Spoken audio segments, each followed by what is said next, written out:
La disparition d'un Mirage 2000, des débris de l'appareil ont été retrouvés dans le Jura. Les 2 membres d'équipage, pilote et navigateur, sont portés disparus, Rémi Inc. Hier en fin de matinée, le Mirage 2000 décolle pour un vol à basse altitude. Les conditions météo sont mauvaises, la visibilité est nulle.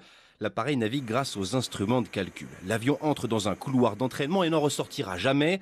Le contact radar est perdu. Rapidement, un débris est retrouvé. Le colonel Cyril Duvivier, porte-parole de l'armée de l'air. Effectivement, on a trouvé du tissu, en l'occurrence, qui ressemble à un parachute. Alors sur un aéronef de combat, vous avez 2 types de parachutes. Vous avez le parachute de l'équipage, qui est dans son siège éjectable. Et vous avez un parachute de l'aéronef qui lui sert lorsqu'il se pose pour se freiner.